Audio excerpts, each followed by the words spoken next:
Hey everybody, how's it going? Today's video is going to be a really quick one. I had a few people ask some questions, some of my pals over on Facebook, and they were asking about the previous video where I was quickly going from pencils to inks, but I did something with the perspective tool that some of you guys and ladies out there maybe not have not known about or found out or experimented with or whatever. And I found it by accident, but anyway, I thought I'd just show it to you guys. This is Manga Studio EX4. Like I said, and I told you guys before, I did purchase 5EX. I'm still waiting for that to show up so I can fart around and see what's compatible between the two. I don't know if this is available in Manga Studio 4, simply because I believe that one of the big selling points for 4EX was the ruler tools. But anyway, so let's just pretend I have a really quick sketch here. This would have been like, let's say, a thumbnail that I would have scanned of like a cityscape. You can see I've got these lines put in here for some like a rough idea of where I wanted my perspective to be. And then what I did is I just quickly put, like, I guess you call this like a your pencil stage or something, where you like tighten up your thumbnail just a bit. I don't need to go into too much. It is a perspective background shot. I just need to know where things are so I can move it around. So now that I have all this information, all I need to do is actually get that perspective grid in there. One of the sweet parts of Manga Studio in general is just being able to do that. So I'm going to leave that layer off. So the first thing we need is a ruler layer. So just click your new ruler layer and go to layer type. Just click that and go right down here to ruler layer.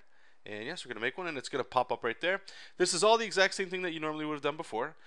So new special ruler, this is a 3-point image. So we're going to go like that. Now I'm just going to zoom out. Now, what it is, and this is a little trick here that hopefully will help you guys out. I know it helped me out big time, and I don't not use this now. Before, what I would do, the trick is you see how there's, like, let's say this little point right here, okay? This guy at the bottom right. You see how he's got a line coming this way and a line going this way, all going to this vanishing point right on the right hand side. What I would normally do is kind of like grab these lines and try to like get them to line up and stuff, and that's some time consuming stuff, and it's not really that fun.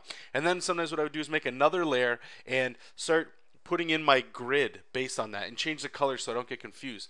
But Manga Studio is so awesome that you don't need to do any of that. It can do that for you. So the first things I would do is I would set up my perspective, and I'm trying to keep it very simple, so this is it. And if you click your little object selector, if you press O, I believe it is, and you can just click on it, right click on each of these vanishing points. So I'm going to start on the far right one, and we're going right down to here. This is literally all it is perspective ruler detailed settings. When we click that, this guy pops up. What you need to click on is show auxiliary lines, and as you can see right away, all these gray lines showed up. So if I zoom in, I'm just going to close it, just zoom in here just so you guys can actually see how many lines are showing up here. Let me just move this on screen. So again, object selector, click it, or right click on it. You don't need to necessarily left click, just right click right away, and show auxiliary lines. And as you can see, what it does is it generates all these lines around it. Okay, now all you need to do is change the line color. I like to use red, green, and blue. That way, and the whole reason is if I picked green or gray, sorry, for all of the colors, they start to overlap and you can't tell what is what, and that gives you a big mind screw, and it's very difficult, especially once like certain perspectives start getting really like intricate. Okay, I also like to if you lower the auxiliary, you can get like a crap ton more lines. I like to get like quite a bit of lines in there, not 100%, but just a fair amount. And what I'll do is I'll just go ahead and whoops, I apologize, I don't have a keyboard set up to this guy, so I just want to copy this number here, okay, so that I can apply it to all of these guys, all the vanishing points. So right click again, perspective ruler detailed settings, yes please. I'm going to do green. I don't like bright green, let me go a little darker green, and then again paste, so we got like a whole bunch of lines. I'm going to do it one more time here. This one will go blue.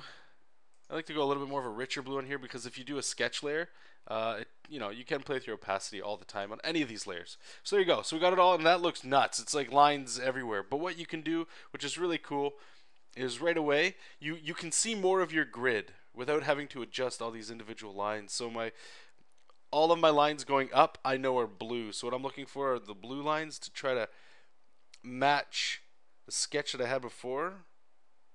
That looks good. And I mean, the video could be done right here. I just want to show you guys, you know, kind of going all the way with how you can apply this. So now what I'm trying to do is match my horizontal lines on my horizon. And you can move it. I don't know how much this is actually going to come through on the recording, but it's working really well for me. So there you go. So I have it. So if I zoom in, you can see like there's my grid. My grid's done, okay? And let's just say that's too busy. It's still looking too dark. You can always, again, like I say, lower the opacity, increase the opacity if things are getting real nuts. But so I like to leave it a little low like that. We're going to change our line art to a blue line. And, you know, bang, you've got all your stuff here. Now, what's the point of this? You know, right away, what I do enjoy about this is because, let's say we're going to do this background layer.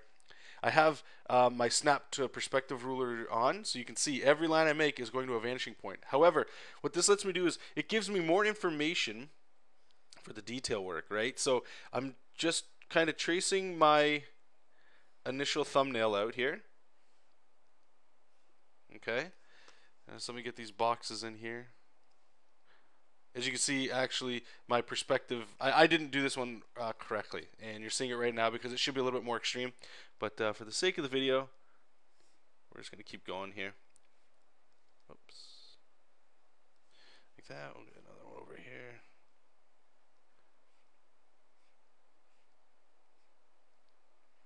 So this would be your like traditional, you know, cityscape, that kind of stuff. So now that I have that, if I make a new layer over top, let's just get rid of the layer underneath. What you can see right away, hopefully, is like now you're getting all kinds of like information. So making windows is so much easier. Let's just say I wanted to go like this. Okay, there's a window. I can skip one if I wanted and go down to this one. These will all be the exact same size because of the way that Manga Studio runs it. You don't have to do measurements anymore unless you absolutely want to. And as you can see, you can go in there and you can actually get as detailed as you want. So just to recap it, all you need to do, and the whole purpose of this video, was just help you guys out with this stuff here. You click on your vanishing point, or right click on it if you like. And I can't see it. There you go. It's getting lost with all the lines in there. Perspective, ruler, detailed settings. Click show auxiliary lines. Change your color right here. It can be anything. You go orange, purple, whatever you like. And then line interval. I would suggest really sinking your teeth into this one because some people like prefer less or more. And the other awesome thing too is because of the lines that it's showing you, some people like to do perspectives without straight lines. You like to give it a more organic look, like you were inking it. This can give you that grid, that guideline that you need without needing to go there.